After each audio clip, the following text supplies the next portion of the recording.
Bien, muy buenas tardes para todos, estimados estudiantes. Muchas gracias por la asistencia. En este momento damos inicio a un último CIPAS que consideramos realizar para que algunos de ustedes pudieran conseguir hasta 70 puntos, tal como se indicaba en el correo que se les envié.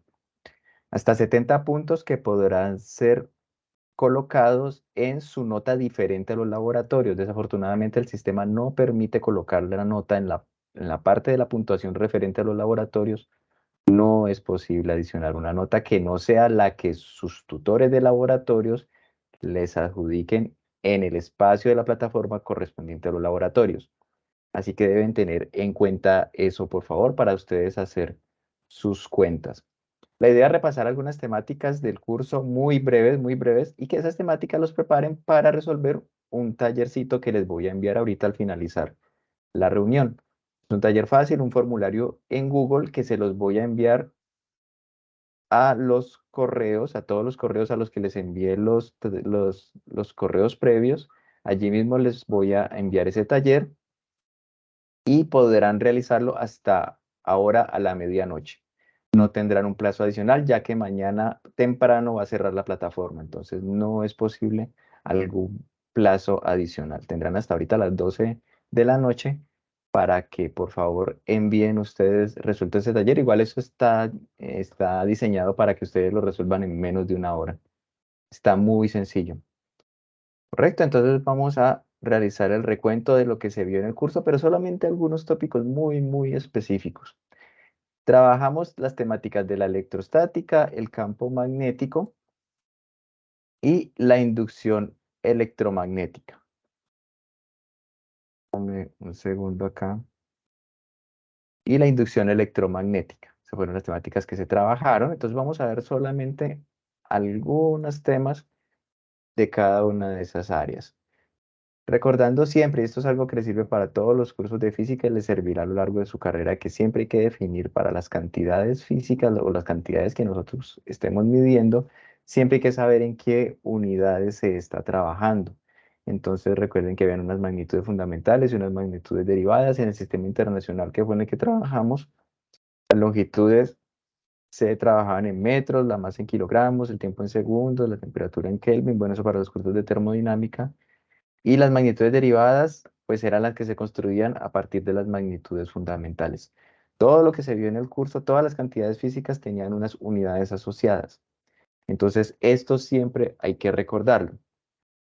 En la parte de electrostática, vimos las cargas puntuales, vimos el concepto de carga y vimos que la naturaleza del nivel más fundamental, bueno, hasta uno de los niveles más fundamentales, hasta cierto nivel, se puede decir que está constituida a partir de átomos que a su vez están compuestos por partículas con carga positiva como el protón que está en el núcleo junto con el neutrón, pero el neutrón siendo una partícula que no tiene carga, una partícula que se dice neutra. Entonces tengan en cuenta, cuando una partícula es neutra, quiere decir que no tiene carga neta. La suma de las cargas positivas y negativas es igual a cero, lo que pasa en el neutrón. Mientras que el protón tiene, por definición, carga positiva y tiene una masa mayor que la del electrón, pero la carga del electrón es la misma que la carga del protón, pero de signo contrario. Ambas partículas tienen la carga fundamental, que es este valor, es un número de la naturaleza que siempre tiene el mismo valor, es una constante universal. Entonces, si se tienen, recuerden, si se tienen igual número de cargas positivas que negativas, la carga total es cero, porque si yo sumo la misma cantidad positiva que negativa, si yo la sumo, la suma me va a dar igual a cero.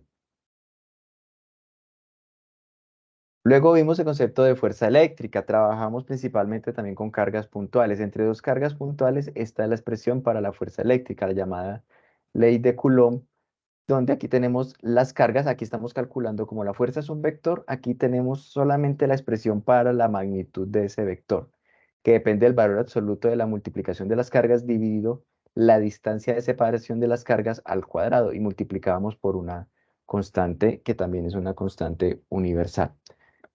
Esta es la expresión que teníamos ahorita para la ley de Coulomb, y aquí tenemos otra manera de verla, donde la constante K ha sido reemplazada por este número, donde epsilon 0 es una constante de la naturaleza que se llama la permitividad eléctrica del vacío.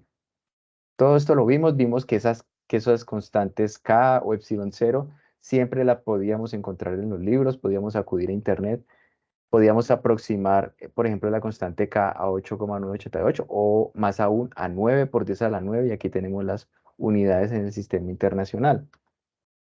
También esa cantidad, la permitividad eléctrica del vacío, teníamos el valor numérico, viendo entonces que los ejercicios generalmente, donde había que hacer reemplazos, era simplemente introducir estos números en la calculadora, solamente teniendo en cuenta la notación científica.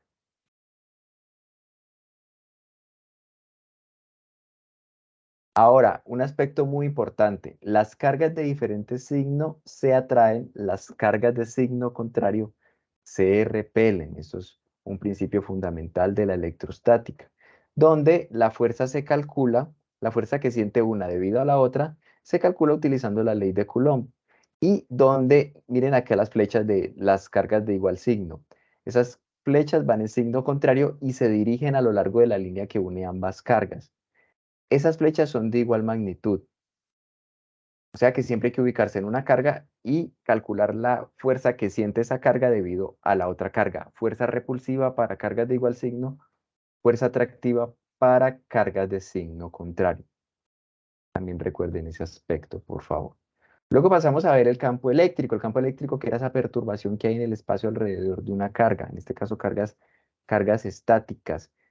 Vemos aquí ya por primera vez el concepto de líneas de campo. En este caso son líneas de campo eléctrico. No olvidemos, por favor, que en esta representación para las líneas de campo, que es una manera de ver en el plano algo que es tridimensional, como tenemos acá en esta imagen, en esta animación a la derecha, es una manera de tratar de intuir cómo es el campo en diferentes lugares del espacio. Donde hay más líneas de campo, como por ejemplo esta región que estoy señalando acá, quiere decir que el campo, o hay más densidad de líneas de campo, el campo eléctrico es más fuerte, mientras que en esta otra región, que por ejemplo estoy aquí señalando, las líneas de campo están más espaciadas, lo que significa que el campo eléctrico es más débil. También tengan en cuenta eso, donde las líneas de campo están más densamente o están más juntas las unas con las otras, quiere decir que el campo eléctrico es más fuerte, donde están más separadas la una de la otra, quiere decir que el campo es más débil. Lo mismo vale para las líneas de campo magnético, como repasaremos ahorita en unos minutos.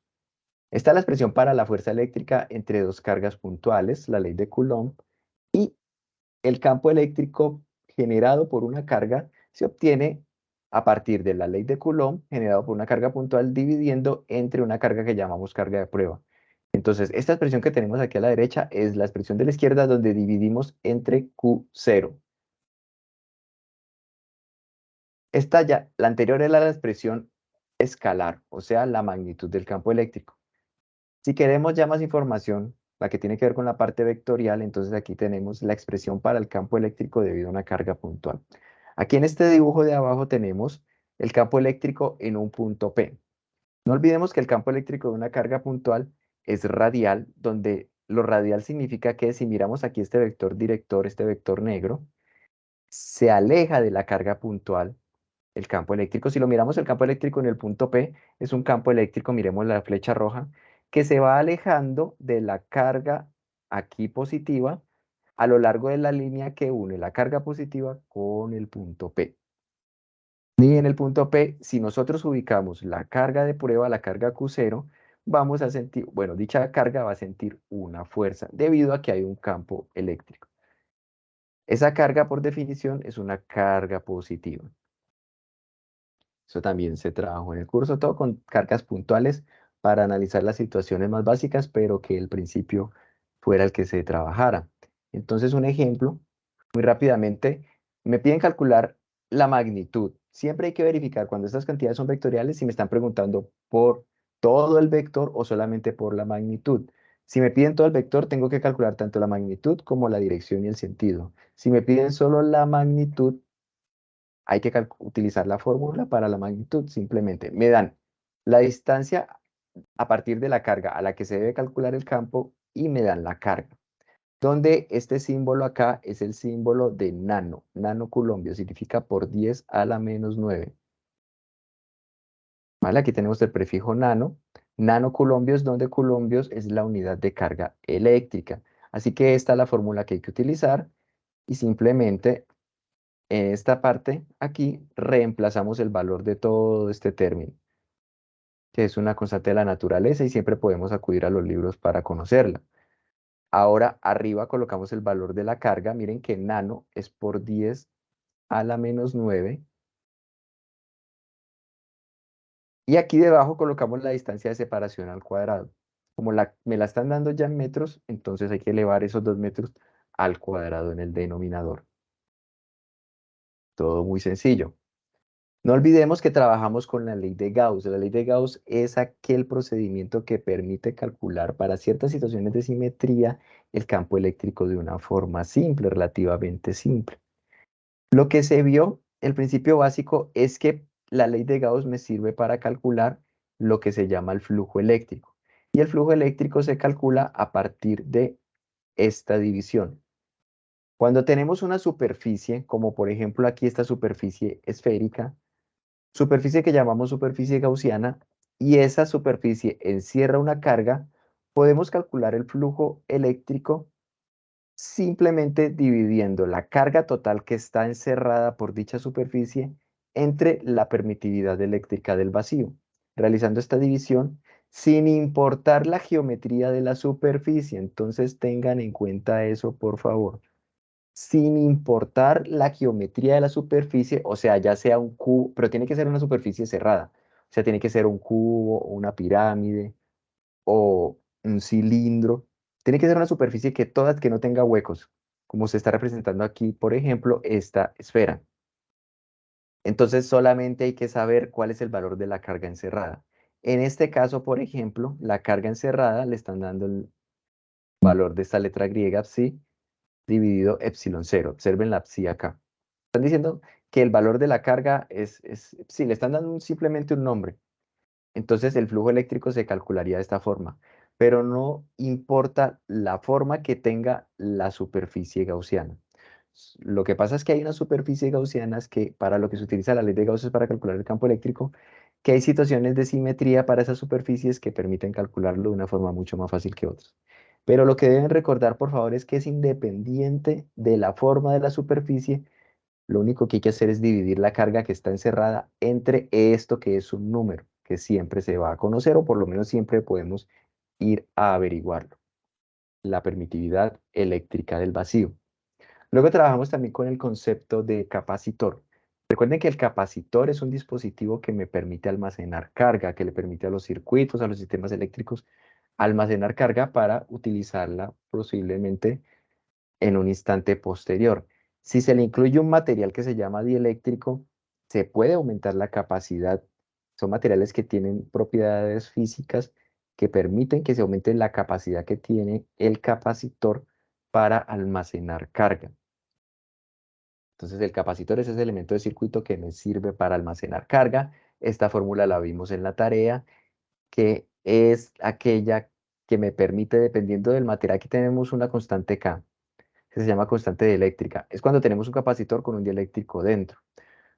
Dependiendo del material que componga el dieléctrico, que sea el dieléctrico, esta K va a obtener un valor. Y esta es la fórmula para calcular la capacitancia, que es la capacidad que tiene el capacitor o el condensador para almacenar carga.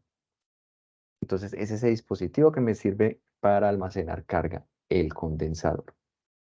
También trabajamos con el concepto de voltaje, todo para cargas puntuales, la situación más simple. Y lo que se resumió en el curso es que el voltaje me permite saber una carga de dónde a dónde se va a mover. Una carga, si tenemos acá una carga en el centro, una carga positiva que está generando un campo eléctrico, y yo coloco otra carga en un punto dado, ella se va a mover de un lugar que tenga un voltaje mayor hacia un voltaje menor. En este caso, si la carga es positiva, se va a mover alejándose de la carga positiva que está generando, que es lo que habíamos visto también con la ley de Coulomb. Van a sentir esa fuerza repulsiva. Esto también lo repasamos, el concepto de voltaje eléctrico. Luego trabajamos el tema de la magnetostática. Vimos que la Tierra, por ejemplo, el núcleo de la Tierra se puede considerar como un imán permanente y por ello se utilizan las brújulas o anteriormente o algunos exploradores aún las utilizan para ubicarse en la Tierra, puesto que en cualquier lugar sobre la superficie de la Tierra, diferente de los polos, la brújula permite indicar cuál es el norte y con ello indicar cuáles son los demás, o sea, dónde se dirigen los demás puntos cardinales. Resulta que como el núcleo de la Tierra se comporta como un imán permanente, podemos dibujar esto que son líneas de campo, recuerden las que repasamos ahorita eléctricas, pero en este caso son líneas de campo magnéticas. Esas líneas de campo, recuerden, donde están más juntas las unas a las otras, quiere decir que el campo es más intenso. Donde están más separadas es más débil. También el campo eléctrico, y en este caso el campo magnético, son tangentes, el vector, a cada una de las curvas en cada punto. Pero también se pueden interpretar así, como que la aguja de una brújula va a ser tangente, dependiendo de donde yo la ubique, va a ser tangente a cada una de esas líneas. Vimos entonces que podemos, históricamente se encontró el magnetismo en rocas, luego se pudieron diseñar, se pudieron alear metales, se pudieron producir metales y recordando el principio de que si nosotros dividimos un imán en diferentes partes, lo que se van a obtener son más imanes. O sea que no es posible obtener un único polo norte o un único polo sur, donde polo norte es el polo desde donde salen las líneas de campo y polo sur hasta donde llegan, como se puede visualizar aquí por las flechas que direccionan esas líneas de campo. Entonces siempre, por más que uno fracture el imán, por más que uno lo despedace, cada pedacito va a tener tanto un polo norte como un polo sur. Pero además, históricamente se mostró que no solamente una brújula podía responder a un imán permanente, sino que también cuando teníamos o cuando se encontraba una corriente atravesando un conductor y se acercaba a una brújula, la aguja de la brújula respondía a dicha corriente.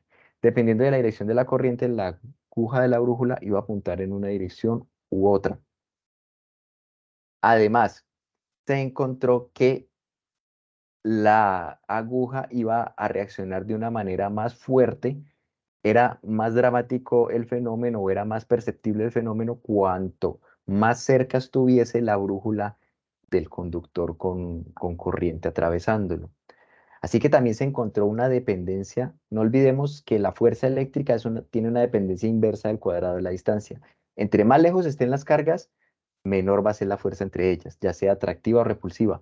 Lo mismo se encontró para este fenómeno magnético, esta reacción de la brújula a las corrientes. Y lo mismo también se encuentra cuando la brújula está cerca al imán permanente. Entre más lejos esté la brújula, menor va a ser la intensidad magnética, menor va a ser la reacción al magnetismo del material o del conductor. Ya que no olvidemos esto, por favor. Entre más lejos esté la brújula o entre más lejos estén los sistemas, menor va a ser el magnetismo percibido. La fórmula para esa fuerza magnética, vimos entonces que se sentía una fuerza de carácter magnético por una carga, trabajamos también el ejemplo de la carga puntual. Cuando una carga está en movimiento y, o sea, tiene una velocidad v y está en presencia de un campo magnético, esa carga siente una fuerza que viene dada vectorialmente por esta expresión, donde aquí comenzamos a repasar fuertemente el concepto de producto cruz o producto vectorial, utilizando la llamada regla de la mano derecha, regla que permitía obtener la dirección del vector resultante, donde aquí arriba, encerrado en este recuadro rojo, tenemos la expresión para la magnitud de el producto cruz y para la dirección tenemos que utilizar la regla de la mano derecha, donde hay que estirar, como hay que hacer el producto cruz entre A cruz B, estando A la izquierda de B, entonces hay que estirar los 4 dedos diferentes del pulgar de la mano derecha en el sentido del primer vector, que es el vector A, y cerrarlo, es el vector A, y cerrar los 4 dedos de manera natural hacia el vector B. Y hacia donde apunte el pulgar, como aquí lo podemos ver con estas flechas negra y roja gruesas, hacia donde apunta el pulgar de manera natural, hacia allí es hacia donde se va a dirigir el vector producto cruz. El producto cruz me genera un vector. hay que conocer la magnitud y la dirección. La magnitud se obtiene con la fórmula de arriba, la dirección y el sentido se obtienen con la fórmula de abajo, recordando la regla de la mano derecha. Además, también, dependiendo del signo de la carga, la fuerza iba a ir en un sentido o en otro. Suponiendo acá que los vectores verde y azul, que son los vectores respectivamente velocidad y campo magnético, estén sobre un plano, la regla de la mano derecha para la carga positiva implica que la fuerza va hacia arriba. Ahora, para cuando tenemos una carga negativa, se utiliza la regla de la mano derecha, pero al final lo que hay que hacer es invertir el sentido para el que vaya el pulgar. Eso es en el caso de que tengamos cargas negativas, eso lo repasamos durante el curso para que lo recuerden allí brevemente, pero no olvidemos la regla de la mano derecha cuando tenemos cargas positivas. Dirijo, por ejemplo, como aquí es V cruz B, o sea, es flecha verde, cruz, flecha azul. Cerramos los dedos que primero estaban dirigidos en la dirección de la flecha verde hacia, de la mano derecha, hacia la flecha azul. Y ustedes pueden irlo verificando. El pulgar va a apuntar de manera natural hacia arriba, hacia donde está la flecha roja. Las unidades, vimos que las unidades del campo magnético eran los teslas. También vimos que las líneas de campo magnético alrededor de un conductor largo y recto que conduce corriente eran círculos concéntricos, como podemos ver aquí en esta parte que estoy yo señalando. Eran círculos concéntricos las líneas de campo magnético generadas por un conductor que transporta una corriente en este sentido. Cuando se analizaba la situación en un plano se utilizaba la notación que indicaba que cuando teníamos puntos significaba que habían vectores perpendiculares al plano saliendo desde el plano de la pantalla hacia mí. Cuando teníamos X, significaba que teníamos vectores desde mí, desde el observador, hacia la pantalla, ingresando de manera perpendicular, como se puede visualizar en el ejemplo de aquí de la derecha. Aquí tenemos un diseño donde hay un plano en negro, tenemos el conductor largo y recto amarillo, y aquí tenemos la dirección de la corriente. Como es un conductor largo y recto, las líneas de campo son circulares. Ahora, ¿qué significan estos puntos y estas cruces o estas X? Por los puntos va a salir hacia arriba del plano del plano, hacia arriba del plano, de manera perpendicular, van a salir los vectores campo magnético, y aquí donde están las X, hacia abajo, de manera perpendicular, van a salir los vectores, como lo tenemos en esta situación. Y todo ello es porque como las líneas de campo son círculos concéntricos y los vectores campo magnético son siempre tangentes a la línea de campo magnético, es por ello que estos son, esto es lo que significan estos símbolos. ¿Vale? Entonces no olvidemos, saliendo del plano de la pantalla e ingresando desde mí hacia el plano de la pantalla de manera perpendicular.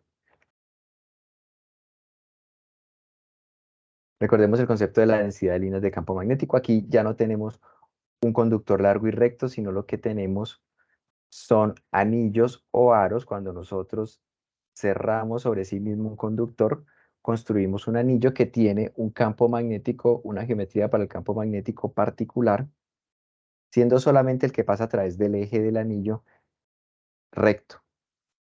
Pero como se requiere muchas veces tener un campo magnético controlado, conocido u homogéneo, se idearon no solamente trabajar con una argolla, con un anillo, sino trabajar con muchos anillos juntos. Construir con el mismo conductor varios anillos que quedasen lo más compactos posibles, como tenemos en la figura de la derecha. Y aquí lo que pasa es que no me permite ver la región que está en el centro. Pero en la región en el centro, las líneas de campo están más juntas las unas de las otras y por ende el campo magnético es más intenso. En la región exterior, el campo magnético es más débil y por ello las líneas de campo están más separadas la una de la otra. Lo que se construye juntando varios anillos o eh, enrollando un alambre sobre sí mismo y dejándolo de esta manera compacta es la que se llama una bobina. Cuando se le incluye el núcleo o cuando se le incluye un material que se denomina magnetizable, que puede adquirir magnetismo en presencia de un campo magnético, como por ejemplo un núcleo de hierro, se construye lo que se llama un solenoide. El solenoide, el núcleo de hierro, simplemente lo que busca es magnificar el campo magnético que se produce por el conductor dentro de dicho solenoide. Entonces vamos a recordar la regla de la mano derecha aquí en un par de ejemplos. Supongamos que tenemos estos dos vectores para la parte de la dirección del producto cruz. Vectores L y vector B, vector rojo y vector azul.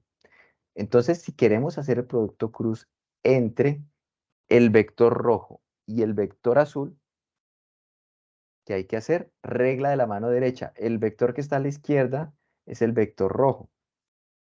Entonces hay que estirar los 4 dedos diferentes del pulgar, como se está tratando de diseñar aquí con esta mano en amarillo, los 4 dedos en la dirección del primer vector, del vector rojo. Y luego los cerramos de manera natural, como indica aquí la flecha blanca, hacia el segundo vector, que es el vector azul, que es en este caso podría representar un campo magnético. Cuando yo cierro de manera natural, como ustedes pueden verificar allí, el pulgar va a apuntar hacia adentro del plano de la pantalla. Y ello yo lo represento acá con una X. Muchas veces se le coloca un círculo alrededor de la X. Entonces, si los vectores están sobre el plano de la pantalla, el pulgar va a apuntar de manera perpendicular a la pantalla hacia adentro, como vimos varias veces en el curso. De nuevo, supongamos que queremos realizar el producto cruz entre estos dos vectores. Aquí tenemos los vectores. Como el producto cruz que hay que realizar es U cruz B, el vector que está a la izquierda, aquí el producto U, voy a estirar los 4 dedos en la dirección de ese primer vector y voy a cerrarlos hacia el segundo vector, los 4 dedos de la mano derecha diferentes del pulgar.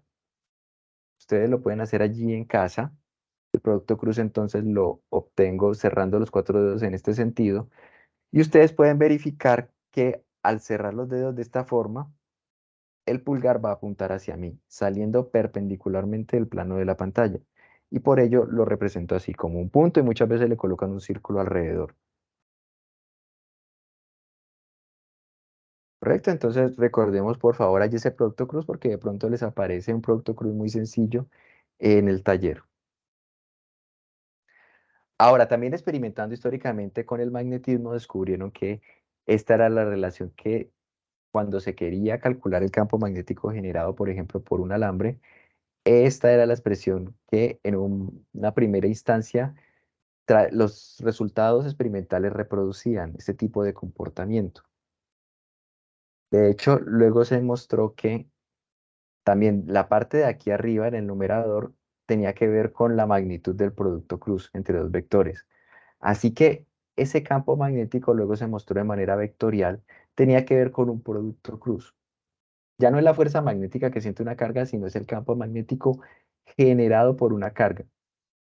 Cuando se vaya a calcular el campo magnético hay que conocer la velocidad. Como por ejemplo, en esta situación más simple, que se habla de una carga puntual, entonces hay que conocer la carga puntual, hay que conocer la velocidad de dicha carga y hay que conocer un vector director. Ese vector director es un vector que va desde la carga hacia el punto donde se está calculando el campo magnético. Todo ello dividido el cuadrado de la distancia. Recuerden que les hablaba de que entre más lejos estuviese la brújula de la fuente magnética, menor era la intensidad, puesto que entre más grande sea el valor de R, esta división va a tener un valor más pequeñito. Así que si por ejemplo tenemos, voy a rayar acá, si por ejemplo tenemos una partícula que se está moviendo a una velocidad v, vamos que este sea el vector velocidad, esta es una partícula, vamos a suponer que esa partícula tiene carga más Q, ¿listo? Entonces esta es la partícula, se está moviendo a una velocidad v y me piden obtener cuál es el campo magnético en el punto P, en ese punto P. Entonces hay que hacer el producto cruz según la fórmula entre el vector velocidad y el vector director. El vector director es un vector que va desde la carga hacia el punto donde se va a calcular el campo magnético. Acá, hacer. Entonces hay que conocer cuál es la línea que une la carga con el punto donde se va a calcular el campo magnético. Así que ese vector director que me aparece en la fórmula, vamos a utilizar, ese vector director que me aparece en la fórmula es este que tenemos acá. Es un vector que va desde la carga hasta el punto donde se va a calcular el campo magnético. Y este para el caso de una carga puntual. Así es que se determina la dirección del vector campo magnético. Este ejemplito también les puede servir mucho para resolver ahorita el taller. Entonces, como yo necesito calcular el producto cruz entre estos dos vectores, entre el vector V, entre el vector verde y el vector director, el vector azul oscuro, permítanme cambiar el color. Entonces hay que hacer el producto cruz entre V y R, el vector director. Entonces hay que realizar este movimiento con los dedos de la mano derecha y ver hacia dónde el pulgar apunta. Tengan en cuenta esta geometría, tengan en cuenta la carga, cómo se está moviendo y tengan en cuenta, por favor, el punto donde se está pidiendo calcular el campo magnético. Listo, además tengan en cuenta también hacia dónde se dirige el pulgar al realizar este producto cruz. Normalmente, conveniente decirles, en el plano se escoge un sistema de coordenadas cartesianas, sino que estas coordenadas son para dos dimensiones, como en este cálculo vectorial hay que trabajar con las tres dimensiones, entonces no se les olvide, por favor, que si algo apunta en esta notación, si tenemos un punto con un círculo, lo que estamos significando es que el vector sale desde el plano de la pantalla hacia mí, pero si el vector que estoy representando es a través de una X, significa que el vector está ingresando al plano de la pantalla desde mí hacia dicho plano. Entonces se utiliza la regla de la mano derecha acá, se verifica en qué dirección va el pulgar y si esta es la forma en que se organizan los ejes coordenados, cuando yo tengo que hablar de un tercer eje, voy a cambiar acá el color, cuando tengo que hablar de un tercer eje, o sea, el eje Z, si yo tengo dispuestos los ejes X y Y así, el eje Z es este que estoy encerrando acá, en este punto. Bien, o sea que si algo sale de la pantalla, desde la pantalla hacia mí, va en la dirección Z, si es de manera perpendicular. Pero si algo va desde mí hacia la pantalla y los ejes coordenados están dispuestos de esta forma, va en la dirección menos Z,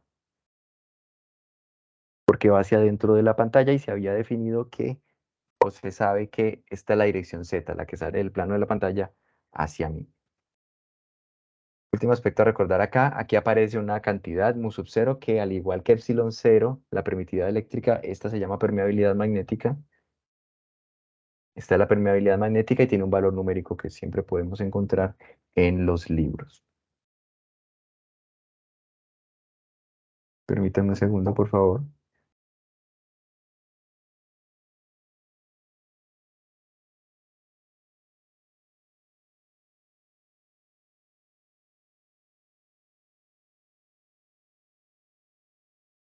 Bien, entonces de nuevo les recuerdo, tengan en cuenta por favor acá lo que les indiqué para seleccionar la dirección del producto cruz. Tengan en cuenta eso y tengan en cuenta la dirección. Si el sistema de coordenadas está dispuesto de esta forma, acá con los ejes X y Y, ¿cuál es el vector Z y cuál es el vector menos Z? Además, no olvidemos, hagamos un comentario en unos segundos, la identificación, que a veces en los libros uno encuentra que la dirección X la representan como la dirección Y, La dirección Y la representan con la dirección J y la dirección, voy a borrar acá porque lo estaba haciendo al contrario, la dirección Z la representan como la dirección K, sobre todo en los libros de álgebra lineal, pero a veces también en los de física se encuentran ustedes estos tres vectores I, J, K en la parte de cálculo donde se trabajan con vectores, de cálculo vectorial. También tengan presente esto por si les sale una pregunta donde les coloquen en las opciones vectores I, J, K, que son estos. Les pueden aparecer así o con el signo negativo. Entonces, para que recuerden esa identificación, por favor. Simplemente el comentario que se hacía durante el curso es que estas cantidades epsilon 0 y mu sub 0 están relacionadas con el valor de la velocidad de la luz en el vacío. Tiene implicaciones para la teoría electromagnética, para temas que van más allá del curso, pero es muy importante que los tengan y cuando vean ondas electromagnéticas, quienes los vayan a ver, van a trabajar bastante con estas cantidades, ¿vale? Porque allí ya se trabaja con las ecuaciones de Maxwell y las ondas electromagnéticas. Entonces no olvidemos que círculos concéntricos son las líneas de campo magnético generado por un conductor largo y recto. Para conocer, se utiliza también la regla de la mano derecha para conocer la dirección del campo magnético. Entonces, cuando tenemos el conductor, dirigimos el pulgar en la dirección de la corriente, miren como está mostrando aquí el dibujo, y hacia donde cierran los cuatro dedos de la mano derecha de manera natural, hacia ahí van a ir las líneas de campo magnético, porque aquí estos dedos cerraron en esta dirección de manera natural. Y para ese conductor largo y rectos, que es uno de los ejemplos básicos, vimos que la fórmula para el campo magnético a una distancia radial R era esta, dependía de la permeabilidad magnética, de la corriente y la distancia de separación del conductor al punto donde se esté obteniendo el campo magnético. Es un sistema con mucha simetría que es fácil de trabajar. Ahora bien, bueno, aquí hice experimentos de inducción. Recuerden el concepto de inducción magnética, que tal como vimos, si nosotros tenemos una superficie, perdón, una curva cerrada, como por ejemplo un anillo, en este caso tenemos varios anillos, o sea, tenemos una bobina, y se mueve un imán a través del eje de la bobina. Durante el tiempo en que se está moviendo el imán, si la bobina está conectada a un amperímetro, algo que mide la corriente, se va a visualizar que hay presencia de corriente en la bobina mientras se esté moviendo el imán. Solamente mientras se esté moviendo, a pesar de que siempre hay campo magnético, es cuando el campo magnético que atraviesa el área encerrada por la bobina se está moviendo. Aquí se indicaba que hay diferentes tipos de experimentos donde se puede visualizar que lo que importa para que exista corriente en la bobina y por ende en el conductor es que haya un movimiento relativo, además de un cambio de orientación del campo magnético que atraviesa esta región encerrada por los conductores de la bobina. Entonces, siempre que hay un campo magnético atravesando una superficie, hablamos de un flujo magnético. A cada superficie se le adjudica un área A. Se definió, recuerden, un vector área que es perpendicular al área de una superficie y la magnitud de dicho vector es igual al área de la superficie. Entonces, esa primera fórmula para el flujo magnético, que fue la que básicamente trabajamos, tenía que ver con el campo magnético que atravesaba la superficie multiplicando a la magnitud del área por el coseno del ángulo que hay entre el vector área y el campo magnético. Cuando ocurre la situación que estamos dibujando aquí arriba, en que el vector área, que es el vector negro, y el vector azul, que es el campo magnético, son paralelos, como ellos son paralelos, el ángulo que hay entre ellos dos es igual a cero. Como el ángulo que hay entre ellos dos es igual a cero, el coseno de cero es igual a 1. Y por eso nos encontramos con la situación más simple, en la que el flujo magnético es igual al producto entre el campo magnético y el vector área. Estas son las situaciones de alta simetría que se trabajaron en el curso y resulta que hay corriente cuando varía eso que se llama flujo magnético a través del área encerrada. por un conductor, hay corriente siempre y cuando varíe el flujo magnético. Y si hay corriente es porque se genera en el conductor algo así como una fuente de corriente. Se genera algo que se llama una FEM. O sea que la FEM solamente se modifica cuando se modifica el flujo magnético. Bien, aquí tenemos la expresión para el flujo magnético. Entonces, para esta situación súper sencilla, el flujo magnético puede variar solamente cuando varía el campo magnético o cuando varía el área. Ahora, para conocer cómo es el campo magnético en la región interior a un conductor que está conduciendo corriente encerrado, hay que recurrir de nuevo a la regla de la mano derecha. Entonces, por favor, hagan la identificación. Tenemos la corriente. Hay que dirigir los 4 dedos en la dirección de la corriente y lo cerramos de manera natural, tal como la corriente está circulando a través del conductor. Entonces cerramos los 4 dedos en esta dirección y el pulgar va a apuntar en el sentido del campo magnético. El pulgar va a apuntar hacia arriba. Bien, entonces esa es una manera, conociendo la dirección de la corriente, cuando tenemos un conductor cerrado, de conocer la dirección del campo magnético. Aquí también hubo simplificaciones, puesto que se está suponiendo que el conductor es plano. Así que es más sencillo indicar la dirección del campo magnético. Tengan por favor en cuenta también este otro aspecto. Entonces, tenemos presencia de una FEM, de esa fuente de voltaje, siempre que varíe el flujo magnético. Si me preguntan el valor de la FEM, simplemente calculo el valor absoluto, si no hay que utilizar el signo negativo acá.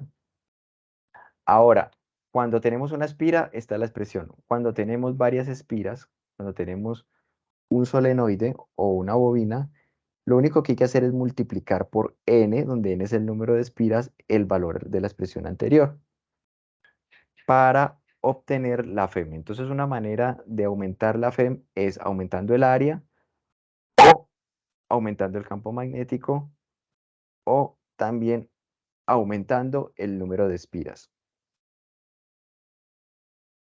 Es una manera de incrementar la FEM aumentando el número de espiras, puesto que se suman los fenómenos para cada una de las espiras, es lo que tenemos en la expresión de arriba. Pero como hay principio de superposición, yo puedo sumar esos efectos. La ley de Lenz es la que me permitía intuir, recuerden en el curso, en qué sentido se iba a mover la FEM inducida cuando se daban todas las condiciones. Entonces, la FEM inducida, según la ley de Lenz, es algo que se opone a la causa del efecto, se opone a los cambios de corriente. ¿Cómo así? Supongamos que tenemos esta situación de aquí de la derecha. En esta situación hay un conductor cerrado y a través del conductor tenemos un campo magnético que está creciendo en el tiempo, campo magnético representado por las flechas azules, aquí perpendiculares al plano del anillo, del aro. Y como ese campo magnético está creciendo hacia arriba, o sea, ese es el cambio en el campo magnético, el sistema se opone de tal manera que él trata de impedir ese crecimiento hacia arriba. ¿Cómo se impide que exista crecimiento hacia arriba? Generando algo que crezca hacia abajo, que en la gran mayoría de las situaciones, pues es mucho menor que el efecto original. Pero se presenta esa respuesta y hay situaciones donde ese es un fenómeno que de hecho se busca evitar, en otras situaciones es un fenómeno que se utiliza. Así que lo que se necesita es una FEM que me permita generar un campo magnético hacia abajo. Y esa FEM, recuerden la regla de la mano derecha, tiene que ser así. Cerrando los 4 dedos de la mano derecha en el sentido de la corriente, se genera la FEM, se genera. No, cerrando los 4 dedos en el sentido de la corriente, o sea, en la dirección de la FEM, que también se le llama dirección de la FEM, se genera o me permite determinar la dirección del campo magnético inducido, que es la misma que muestran acá en el dibujo del libro. Así que esa es la dirección de la FEM inducida, una FEM y con ello una corriente, tal que la regla de la mano derecha me arroje un vector para la dirección del pulgar, un vector que vaya hacia abajo. Esto lo trabajamos varias veces y miremos este ejemplo. En este ejemplo tenemos la siguiente situación. Tenemos acá una fuente de voltaje y tenemos un interruptor. Inmediatamente después de que yo cierro el interruptor, se cierra el circuito y como aquí tenemos una fuente de voltaje, comienza a fluir corriente a través de toda esta espira, en el sentido que indican las flechas rojas. ¿Por qué? Porque por convención ese es el sentido que le damos a la fuente de voltaje, donde la placa superior o la de mayor voltaje está hacia abajo. Así que está la dirección de la corriente por las flechas rojas. Si ustedes utilizan la regla de la mano derecha y cierran los 4 dedos de la mano derecha en el sentido de las flechas rojas, van a encontrarse que el pulgar les va a apuntar hacia dentro de la pantalla. Como él apunta hacia dentro de la pantalla, durante los primeros instantes, el campo magnético está creciendo hacia dentro del plano de la pantalla. Y como él, observen aquí abajo lo que les quiero indicar, cierro los 4 dedos en el sentido de la corriente y mi pulgar apunta en esta dirección.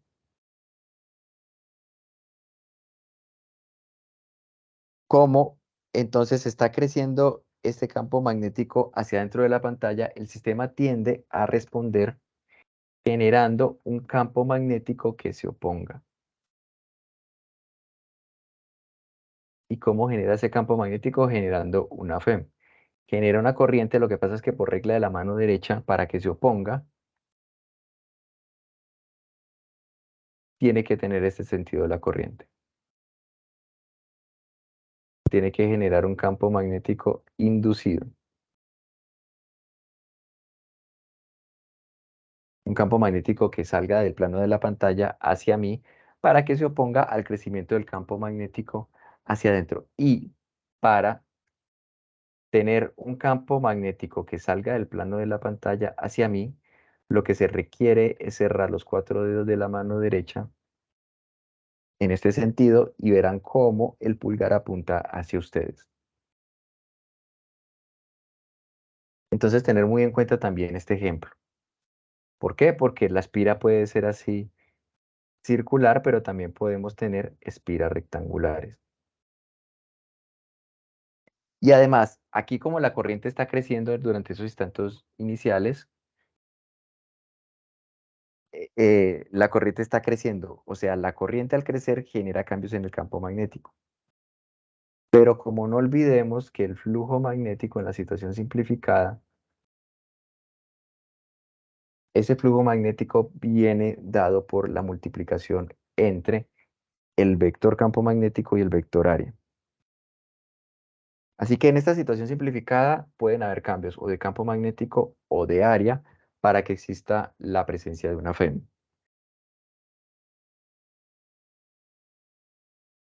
Así que tener muy presente, por favor, este ejemplo. Así que cuando variamos el área, también se puede generar una FEM. Lo que hay que tener en cuenta es que sea un conductor, el medio sobre el que se esté trabajando, para que exista una región cerrada.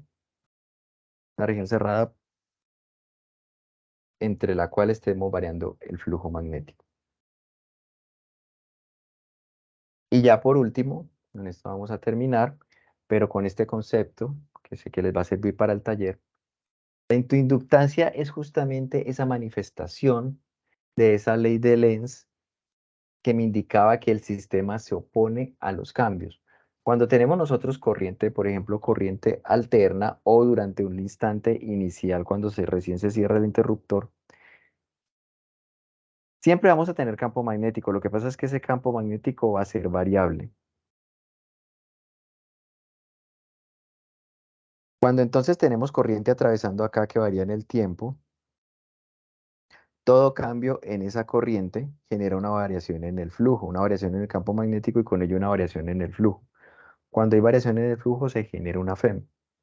Pero si el campo original que estaba creciendo va hacia la izquierda en este dibujo, el campo FEM, que llamamos B' o el campo generado por la FEM, tiene que ser un campo que se oponga a ese crecimiento hacia la izquierda y se opone a través de un vector chiquitico que va hacia la derecha.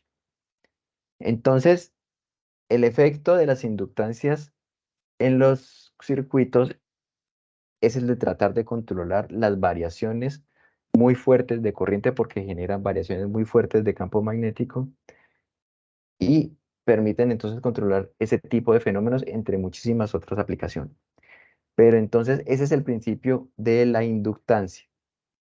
¿Cuál? El de oponerse a los cambios en el circuito, en este caso a los cambios de corriente.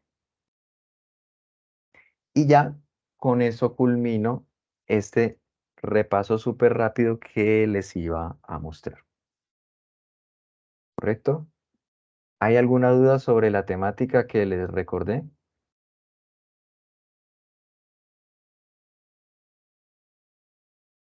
Bien, parece que no hay dudas. Entonces, ¿qué van a realizar ahorita? Ahorita, apenas termine aquí la reunión, les voy a enviar un correo. En el correo les voy a enviar el enlace para que ustedes, por favor, accedan a un formulario de Google donde deben responder. ¿Cierto? Tienen que responder este formulario de Google. Miren que acá la primera parte todas son obligatorias. Por favor, responder todo con la información, correo, el correo institucional, nombres y apellidos. Por favor, no solamente el nombre, nombres y apellidos. El código, que es un documento de identificación, número de grupo colaborativo, todos deben conocer cuál es el número de su grupo colaborativo, es información que ya al finalizar el curso todos deben conocer, y el nombre de su tutor o tutora. No mi nombre, a menos que sean mis estudiantes, que son pocos, de pronto hay alguno de mis estudiantes acá que vaya a entregar, pero si no, el nombre de su tutor o tutora, que lo deben conocer, quién fue la persona que les calificó las tareas en caso de que las hayan entregado. Espero que por lo menos una sí entregaron.